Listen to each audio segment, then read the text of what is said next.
Baik, di sini kami kelompok 1 akan memaparkan hasil dari kunjungan wawancara kami di KMI Expo kemarin, tepatnya di Universitas Lancang Kuning. Berikut merupakan paparan dari hasil kunjungan wawancara yang telah kami lakukan. Tim produksi hidroponik terdiri dari 7 anggota yang dibagi ke dalam divisi operasional, distribusi, produksi, dan media sesuai kebutuhan kerja serta latar belakang keilmuan.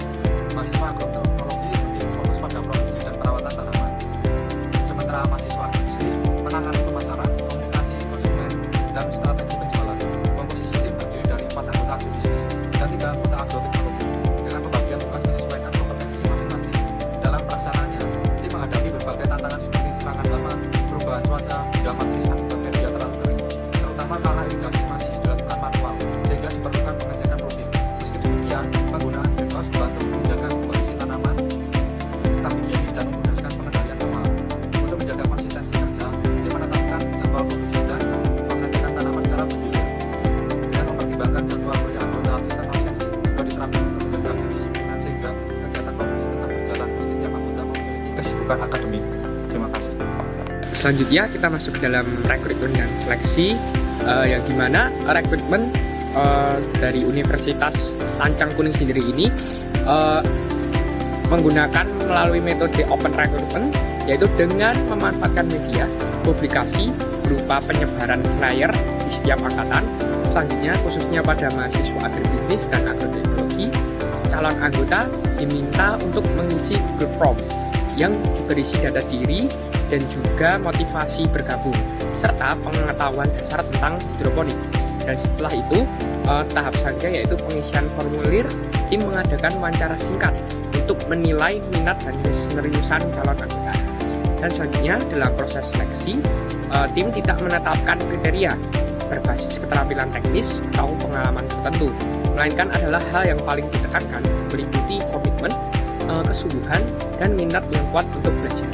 Dan tim menyadari bahwa kemampuan teknis dapat dilatih sehingga calon anggota yang benar-benar minat dan bersedia meluangkan waktu akan lebih berharga bagi keberlangsungan kerja.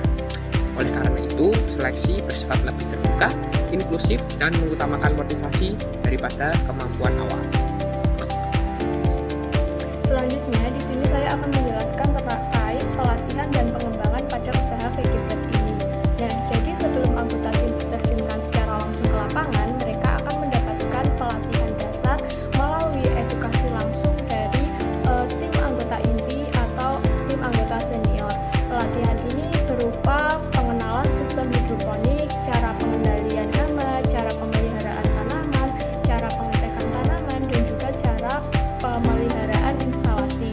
Selain itu, mereka juga akan mendapatkan pelatihan secara daring sebagai bekal teori.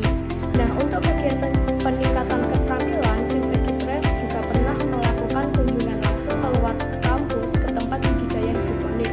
Kegiatan ini memberikan pengalaman secara langsung terkait dengan pengelolaan instalasi skala besar, strategi penanganan hama secara alami, dan juga simulasi panen. Selain itu, tim VGFresh juga membuka kunjungan secara umum bagi masyarakat, terutama bagi anak SD dan anak TK. Nah, melalui kegiatan ini tidak hanya sebagai sarana edukasi, tetapi juga sebagai peningkatan keterampilan karena anggota tim harus mampu menjelaskan kepada pengunjungnya. Selain itu, tim VGFresh juga pernah mendapatkan pelatihan khusus dari Universitas Muhammadiyah Riau.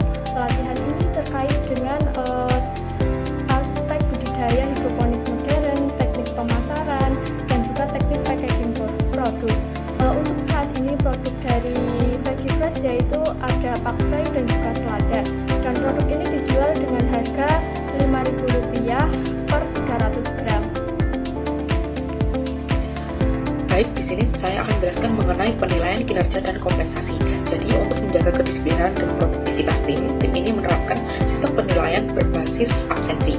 Jadi, setiap anggota wajib mengisi daftar hadir pada saat ada jadwal cek tanam, kemudian penyiraman atau kegiatan produksi lainnya. Nah, keaktifan dan tanggung jawab anggota terlihat dari seberapa sering mereka hadir dan berkontribusi pada tugas harian. Nah, kompensasi ini diberikan dalam dua bentuk. Yang pertama, anggota yang memiliki kehadiran yang paling tinggi atau yang paling banyak, dia akan mendapatkan honor atau insentif khusus sebagai bentuk apresiasi atas komitmen yang telah dijalankan. Kemudian yang kedua, pembagian keuntungan ini dilakukan berdasarkan kontribusi masing-masing anggota, di mana mereka yang paling sering hadir dan aktif akan mendapatkan persentase laba yang lebih besar. Sistem ini dianggap adil dan mampu memotivasi anggota agar tetap aktif. Kemudian untuk evaluasi juga dilakukan secara rutin setiap bulan, terutama setelah diadakannya panen. Nah, pada tahap ini, tim ini mengevaluasi hasil produksi, kemudian kendala teknis, dan kualitas tanam, serta manajemen waktu dan tingkat kontribusi masing-masing anggota. Nah, evaluasi ini penting dilakukan untuk perbaikan siklus produksi di masa yang akan datang atau di periode setelahnya akan menjadi lebih baik.